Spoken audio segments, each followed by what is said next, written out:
একজন ব্যক্তিকে আল্লাহ সুবহানাহু ওয়া তাআলা তাওহীদের উপরে প্রতিষ্ঠিত থাকার কারণে তার জীবনের সমস্ত পাপ ক্ষমা করে দেওয়ার ঘোষণা রয়েছে। ইমাম তিরমিজি রাহিমাহুল্লাহ আনাস রাদিয়াল্লাহু তাআলা আনহু থেকে একটা হাদিস বর্ণনা করেন, যে হাদিসটি আপনি দোয়ার অধ্যায়ে পেয়ে যাবেন 3540 নম্বর হাদিস। তাতে কি আছে? ইয়া ইবনা আদম ইন্নাকা মা দাআউতানি ওয়া রাজাউতানি গাফারতু লাকা আলা মা কানা ফিক ওয়ালা উবালি। ইয়া ইবনা আদম লাউ বালাগাত যুনুবুকা আনানা সামাই সুম্মা ইস্তাগফারতানি গাফারতু লাকা আলা মা কানা ফিক ওয়ালা উবালি। ইয়া ইবনা আদম লাউ আতাইতানি বিকুরাবিল আরদি খাতায়া সুম্মা লাকিতানি লা তুশরিক বি শাইআন লা আতাইতুকা বিকুরাবিহা মাগফিরাহ। আল্লাহ সুবহানাহু ওয়া তাআলা আদম সন্তানকে ডেকে বলে, বান্দা তোর পাপ যদি আকাশের মেঘমালা পর্যন্ত ভরে যায়, আর তুমি যদি আমার কাছে সে পাপগুলো উপস্থিত করে দিয়ে বলো আল্লাহ তুমি আমাকে ক্ষমা করে দাও, আল্লাহ বলছেন গাফারতু লাকা ওয়ালা উবালি, আমি কোনো পরোয়া করি না তোমার পাপ কত এটাও আমি দেখবো না, তুমি যখন বলবো আল্লাহ ক্ষমা করো, আল্লাহ বলছেন তখনই তোমাকে ক্ষমা করে দেওয়া হবে। তারপর আল্লাহ সুবহানাহু ওয়া তাআলা বলছেন এর চাইতে বড় কথা যে তোমাকে যেই ইমানের উপরে জন্ম দেওয়া হয়েছে, সৃষ্টি করা হয়েছে, তুমি যদি এটা নিয়ে মরতে পারো, আল্লাহ বলছেন তুমি যদি আমার সাথে ইয়া ইবনা আদম তুমি যদি আমার সাথে লাউ লাকিতানি বিকুরাবিল আরদি খাতায়া সুম্মা লাকিতানি লা তুশরিক বি শাইআন, তোমার যদি আমার সাথে এমন অবস্থায় সাক্ষাৎ হয় যে তোমার অনেক পাপ কিন্তু সে পাপের মধ্যে শিরিক নাই, আল্লাহর সাথে কুফরি তো দূরের কথা শিরিক পর্যন্ত নাই, তাহলে তোমাকে কি করব? তোমার যেহেতু পৃথিবী ভরা পাপ, আল্লাহ বলছেন ক্ষমার জন্য অত ক্ষমা লাগবে, লা আতাইতুকা বিকুরাবিহা মাগফিরা, তাহলে আমি পৃথিবী ভরে ক্ষমা নিয়ে তোমাকে ক্ষমা করে দেব। এটা হচ্ছে একটা তাওহীদবাদীর মর্যাদা। আমরা বলেছি যে আল্লাহ আমাদেরকে সেই তাওহীদবাদীদের অন্তর্ভুক্ত করেছেন, আপনি আল্লাহর প্রশংসা করেননি। মানুষ হিসাবে একজন মানুষের মর্যাদা কি জানেন? আমরা যখন এই স্টেজে বসি, এখানে গণ্যমান্য অনেকে আসে, আপনাদের কাছে ইন্ট্রোডিউস করিয়ে দেওয়া হয় বা পরিচিত করে দেওয়া হয়, এটা অমুক ব্যক্তি, এটা অমুক শেখ, অমুক মুহাদ্দিস বলা হয় না? আগে তার নামটা বলে পরিচয় করিয়ে দেয়। একটা এমপি মন্ত্রী আসলে তার নাম বলে দেওয়া হয়, উনি সংসদ সদস্য, তার মানে কি এটা তার সবচেয়ে বড় গ্রেড। এর চাইতে বড় কিছু থাকলে আরো বলা হতো, কিন্তু মানুষের পরিচয় তুলে ধরতে গেলে আপনি যে তাকে সম্মান করবেন কিসের ভিত্তিতে? যখন বলা হবে উনি জজ, যখন বলা হবে উনি এমপি, আপনি অটোমেটিকলি আপনার ভাষা চেঞ্জ হয়ে যাবে। একজন সাধারণ মানুষ আসছে, আপনি কথা বলতেছেন, আপনি চিনেন না, আপনার ভাষা হবে একরকম।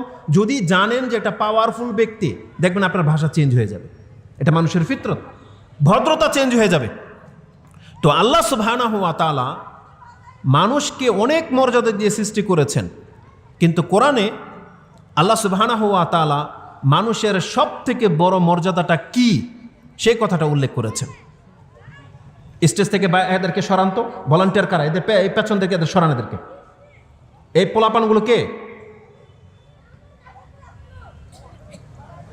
আপনাদের ভলান্টিয়ার কই? দায়িত্বশীল কেউ নাই?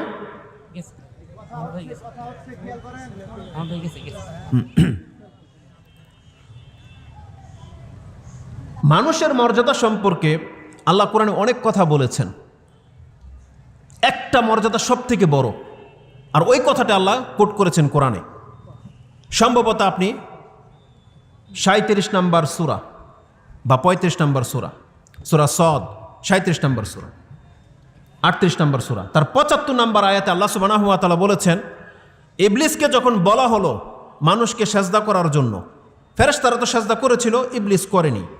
ইবলিসকে আল্লাহ সুবহানাহু ওয়া তাআলা প্রশ্নটা এইভাবে করেছেন, মানুষের সব থেকে বড় মর্যাদাটাকে তুলে ধরে বলতেছেন আল্লাহ সুবহানাহু ওয়া তাআলা, ইয়া ইবলিস মা মানাআকা আন তাসজুদা লিমা খালাকতু বিয়াদাই।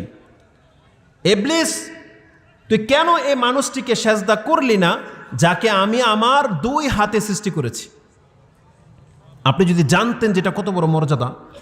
যত কিছু আল্লাহ সৃষ্টি করেছেন, কোনো কিছুর ক্ষেত্রে আল্লাহ হাত ব্যবহার করেছেন এমনটা আল্লাহ বলেননি। তবে হাদিসের মধ্যে 3টা কি 4টা জিনিসের ক্ষেত্রে পাওয়া যায় যে আল্লাহ মানুষকে সৃষ্টি করেছেন তার হাতে, মানে চেহারাটা। জান্নাতুল আদনের গাছগুলো আল্লাহ নিজের হাতে লাগিয়েছেন, এই 2টা আমার স্মরণে আছে। আরেকটা আছে যেটা আল্লাহর হাতের কথা এসছে। তাহলে কোরআনে আল্লাহ সুবহানাহু ওয়া তাআলা বাকি সমস্ত সৃষ্টির ক্ষেত্রে বলেছেন, আল্লাহ শুধু আকাশকে জমিনকে বলেছে কোন ফায়াকুন, হও হয়ে যায়। ফেরেশতাদেরকে আল্লাহ হয়তো এইভাবে বানিয়েছেন, জিনদেরকেও এইভাবে বানিয়েছেন, কিন্তু আল্লাহ বলতেছেন মানুষ এমন একটা সৃষ্টি, আল্লাহ তাকে কোন বলে বানান নাই, আল্লাহ নিজের হাত ব্যবহার করে চোখ নাক সব সেট আপ করেছেন। কিন্তু মানুষ বোঝে না তার এই চেহারাটার মূল্য কত, তার মাথাটার মূল্য কত, এটা মানুষ বোঝে না। আল্লাহ সুবহানাহু ওয়া তাআলা বলতেছেন লিমা মানাকা আন তাসজুদা লিমা খালাকতু বিয়াদাইয়া, কিসে তোমাকে বাধা দিয়েছে যে এত বড় একটা সম্মানিত ব্যক্তিকে সেজদা করতে, কিসে বাধা দিয়েছে? যাকে আমি আল্লাহ নিজের 2 হাতে সৃষ্টি করেছি। এটা হলো মানুষের সব থেকে বড় মর্যাদা। সেই মানুষ হলাম আমরা সেই মানুষের নসল থেকে আসছি, কিন্তু আমরা আমাদের মর্যাদা বুঝি না। কোরআনে আল্লাহ সুবহানাহু ওয়া তাআলা মানুষ সম্পর্কে বলেছেন সূরা বনী ইসরাইল 17 নম্বর সূরা 70, 71, 72 আয়াতগুলোতে দেখেন আল্লাহ বলছেন ওয়ালাকাদ কাররামনা বনী আদমা ওয়া হামালনাহুম ফিল বাররি ওয়াল বাহর ওয়া রাযাকনাহুম মিনাত তাইয়্যিবাত ইলা আখিরিল আয়াত। এই আয়াতে আল্লাহ সুবহানাহু ওয়া তাআলা বলেছেন ওয়ালাকাদ কাররামনা বনী আদম, আমি আদম সন্তানকে সম্মানিত করেছি। ইমাম বুখারী বলেন আই ফাদ্দালনা, এর মানে হচ্ছে মানুষকে আমি সব থেকে বেশি মর্যাদা দিয়েছি। তাকে কি করা হয়েছে? ওয়া হামালনাহুম ফিল বাররি ওয়াল বাহর, মানুষকে জমির উপরে রাজত্ব দিয়ে দেওয়া হয়েছে, সমুদ্রের উপর রাজত্ব দিয়ে দেওয়া হয়েছে। পুরো পৃথিবী রাজত্ব করতেছে মানুষ, হোক সে কাফের বেদিন ভিন্ন জিনিস। কিন্তু আমি প্রথম মানুষের মর্যাদা আপনার কাছে তুলে ধরতে চাচ্ছিলাম। আমেরিকার প্রেসিডেন্টও মানুষ, ইরানের প্রেসিডেন্টও মানুষ, এগুলো সবচেয়ে বিগ হাউস জায়গা। তারপর মানুষ, কোন রাষ্ট্রের নায়ক জিনও না ফেরেশতাও না, তারা মানুষ। এটা হচ্ছে মানুষের মর্যাদা। বিমানে চড়ে মানুষ, পায় আপনার রকেটে চড়ে সেটাও মানুষ। সব থেকে লাক্সারি জীবনযাপন করে মানুষ। তাদের বাথরুম আলাদা, বেডরুম আলাদা, ড্রাইনিং আলাদা, সব কিছু আলাদা আলাদা। তার সুখের জন্য আল্লাহ সুবহানাহু ওয়া তাআলা, আমি একটা সময় ফিল করতাম পাখিকে দেখে, যখন আমাদের কাছে টাকা পয়সা নাই, আমরা তো চাইলেই ধরেন ফ্রুত করে মদিনাতে যেতে পারবো না, মক্কাতে যেতে পারবো না, পারবেন? অনেক সময় আক্ষেপ হয় যদি আমি পাখি হইতাম, কিসের ভিসা টিসা, উড়ে চলে যেতাম, এটা মনে হইতো এরকম। কিন্তু কোরআনের একটা আয়াত আছে, এই মুহূর্তে আমার নাম্বারটা মনে নাই, কিন্তু কোরআনে আল্লাহ সুবহানাহু ওয়া তাআলা একটা আয়াত বলেছেন যে মানুষকে এতটা সম্মানিত করে দেওয়া হয়েছে, মানুষের জন্য আল্লাহ এমন কিছু সৃষ্টি করেছেন যে মানুষ সেখানে শুধু আরাম করে বসে থাকে, আর ওই বাহন মানুষকে বয়ে নিয়ে যায়। আমাদের কাছে যাদের টাকা নাই তারা হয়তো ভাবতে পারেন এটা কোনো মর্যাদা হইল, কিন্তু আপনি ফিল করেন তো, ওই যে রাজার হালে যে চড়ে বেড়ায়, এটা মানুষ নয় তো কি? আপনার আমার ভাই, যদি আমি আর আপনি হেলিকপ্টারে চড়ি না, কিন্তু চড়ে কে? আমার আপনার ভাই, সে একটা মানুষ। তার মানে পাখি যে উড়ে বেড়ায়, পাখি কিন্তু তার মেহনত করে উড়ে বেড়ায়।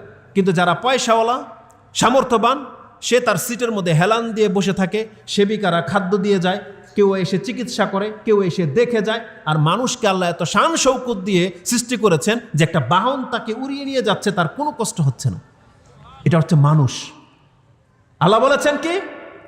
হামালনাহুম ফিল বাররি ওয়াল বাহর ওয়া রাযাকনাহুম মিনাত তাইয়্যিবাত, আর আমি তাকে উত্তম থেকে উত্তম রিজিকের ব্যবস্থা করেছি। মানুষ গরু ছাগলের মতো নয়, কুকুরের মতো নয় যে পায়খানার মধ্যে মুখ দেয়, বরং মানুষকে আল্লাহ বলেছেন ওয়া রাযাকনাহুম মিনাত তাইয়্যিবাত, শুধু হালাল নয়, আল্লাহ বলেছেন হালাল এবং উত্তম খাদ্যের ব্যবস্থা করেছি মানুষের জন্য। কিন্তু মানুষ বোঝে না তার মর্যাদা কি। মানুষ নোংরা জিনিসের মধ্যে মুখ লাগায়, এমন জিনিস খায় যে আর সামনে দাঁড়ানো পর্যন্ত যায় না। আপনারা সব বোবার মতো হয়ে আছেন যে মানুষকে আল্লাহ এতটা মর্যাদাবান করে সৃষ্টি করেছেন, আল্লাহ বলেছেন তাইয়্যিবাত খাবে মানুষ, এটা মানুষের ফিতরত। মানুষ গন্ধযুক্ত খাবার পছন্দ করে না, কিন্তু মানুষের ফিতরত নষ্ট হয়ে যাওয়ার কারণে, পশুর মতন হয়ে যাওয়ার কারণে সেই মানুষ এমন কিছু পান করে, এমন কিছু চাবায় যে দূর থেকে 10 হাত দূর থেকে তার সাথে কথাই বলা যায় না। বিড়ি, সিগারেট, জর্দা, এগুলো কি গুল যারা খায়, তাদের সামনে আপনি সুস্থ মানুষ, আপনি কথা বলবেন তো আপনার এই হিম্মতই নাই যে তার সাথে 5 মিনিট আপনি কথা বলতে পারেন। গতকালকের ঘটনা, এক স্টেজে মাহফিলের মধ্যে কথা বলতেছি, পেছন থেকে সিগারেটের গন্ধ আসছে নাকে, পেছন থেকে। এটা কাদের নাকে আসবে? যাদের ফিতরত এখনো সুস্থ।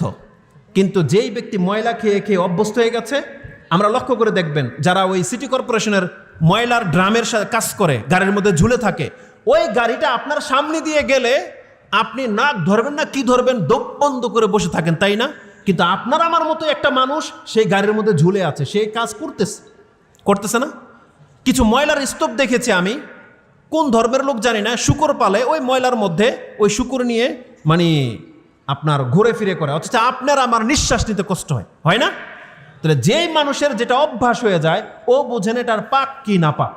আজকে যারা সিগারেট খোর, বিড়ি খোর, জর্দাখোর আছে তারা হয়ে গেছে ওই ফিতরতের যে আল্লাহ তাকে এর জন্য সৃষ্টি করে নাই, কিন্তু সে ময়লার সাথে থাকতে থাকতে নিজেকে সে অপবিত্র করে রেখেছে। কিয়ামতের মাঠে যখন আল্লাহর সামনে দাঁড়াবেন, কিভাবে দাঁড়াবেন? যখন একটা ভদ্র মানুষের সামনে আপনি দাঁড়াতে পারেন, আপনাকে ঘৃণা করে, অপছন্দ করা হচ্ছে, আপনি যিনি সব থেকে উত্তম পবিত্র সে সত্তার সামনে কিভাবে দাঁড়ানোর আপনি ইচ্ছা করতে পারেন? বলেন কিভাবে, এটা কিভাবে সম্ভব? কিয়ামতের মাঠে জানেন এমন কিছু ঘটবে, কোরআন আল্লাহ সুবহানাহু ওয়া তাআলা বলেছেন কিছু মানুষকে আল্লাহর সামনে আসতে দেওয়া হবে না, কিছু মানুষকে আসতেই দেওয়া হবে না, তাদেরকে হিজাব পর্দার বাইরে রাখা হবে। আল্লাহকে তারা দেখতেই পাবে না, আল্লাহ তাদের সাথে কথা বলবে দূরের কথা, তারা আল্লাহকে দেখতেই পাবে না। এই সম্পর্কে বুখারী মুসলিমে স্পষ্ট হাদিসে আছে, সালাসাতুন লা ইউকাল্লিমুহুমুল্লাহু ইয়াউমাল কিয়ামা ওয়ালা ইয়ানজুরু ইলাইহিম ওয়ালা ইউযাক্কিহিম ওয়ালাহুম আযাবুন আলিম। 3 শ্রেণীর মানুষ এমন বড় পাপী যে তাদের দিকে আল্লাহ সুবহানাহু ওয়া তাআলা তাকাবেও না, তাদের সাথে কথাও বলবেন না, তাদেরকে পবিত্র করা হবে না, তাদের জন্য কঠিন শাস্তি রয়েছে। আর প্রথম ব্যক্তি হচ্ছে আল মুসবিল, যারা টাকনার নিচে কাপড় ঝুলিয়ে পড়ে। খুব কঠিন কথা, এটা খুব কঠিন কথা। আমি এখানে ওই পাপীদের উদ্দেশ্য না, মানে বলাটা উদ্দেশ্য না, উদ্দেশ্য হচ্ছে যে আল্লাহ তাদের দিকে তাকাবে না, তাদের সাথে কথা বলবে না। এইটার সাথে ক্ষমার কি সম্পর্ক এটা আপনাকে বুঝতে হবে। এটার একটা এক্সাম্পল দিই আপনার কাছে। আমরা অনেক সময় বড় বড় পাপ করি, অন্যায় করি, পিতামাতা অনেক রেগে যায়, আপনাকে ওই মুহূর্তে পেলে খুব চরমভাবে প্রহার করতো, কিন্তু সন্ধ্যাবেলা যখন আপনি মাথা নত করে আপনার চাচা, মামা, বড় ভাই বা কেউ আপনাকে পাশের কেউ এসে ধরে বাসায় নিয়ে আসে যে থাক মাফ করে দেন, ভুল হয়ে গেছে বা এই সেই, তখন আপনার বাপমার সামনে যখন দাঁড় করায় আর আপনি যখন মাথা নত করে দাঁড়িয়ে থাকেন, আপনার বাপমা কিন্তু আপনাকে থাপ্পড় দিতে পারে না, পারে না, দেয় না। আপনাকে চাইলে দিতে পারে কিন্তু দেয় না। কেন দেয় না? এটা হচ্ছে দয়া। যখন একজন পিতামাতা একজন অপরাধী সন্তানের সামনে এইভাবে তাকায়া দেখে যে ও তো অনুতপ্ত, তখন আর প্রহার করতে পারে না। এটা হচ্ছে বাপমার দয়া। কিন্তু আপনি জানেন যে আল্লাহ সুবহানাহু ওয়া তাআলার সামনে যদি কোনো বড় পাপীকেও নিয়ে আসা হয় আর আল্লাহ যদি তার সাথে কথা বলে, হাদিসের বর্ণনা যেটা পাচ্ছি, সে যত বড় পাপী হোক, আল্লাহ যদি ফেস টু ফেস ওর সাথে কথা বলে, আল্লাহ ওকে ক্ষমা করে দেবেন। কেন জানেন? কারণ আল্লাহ হচ্ছেন গফুরুর রাহিম। আল্লাহর দয়া ক্ষমা সম্পর্কে আমরা অনেক কথা বলি, অনেক। একটা এক্সাম্পল রাসূলুল্লাহ সাল্লাল্লাহু আলাইহি ওয়াসাল্লাম থেকে ইমাম বুখারী এবং মুসলিম কোট করেছেন, যে হাদিসটা আপনি বুখারীতে 5999 নাম্বার হাদিসে পেয়ে যাবেন। ইমাম মুসলিম হাদিসটাকে কিতাবুল বিররি ওয়াস সিলার মধ্যে উল্লেখ করেছেন, 46 নম্বর অধ্যায়। তাতে বলা হয়েছে ওমর ইবনে খাত্তাব রাদিয়াল্লাহু তাআলা আনহু থেকে ওরিদা, রাসূলুল্লাহ সাল্লাল্লাহু আলাইহি ওয়াসাল্লামের কাছে উপস্থিত করা হলো সাবিন, কিছু বন্দীদেরকে। ফাইজাম রাআতুন সাবিম মিনাস সাবি তাবতাগি ইযা ওয়াজাদাত সাবিয়াম মিনাস সাবি, একটা বাচ্চা, ছোট বাচ্চাকে যখন পেয়ে গেল, আমসাকাত ফি বাতনিহা, সেই বাচ্চাটাকে কোলে নিয়ে তার বুকের সাথে জড়িয়ে ধরলো। ওয়ার দাআত, তাকে দুধ পান করালো, নিজের দুধ। কেন?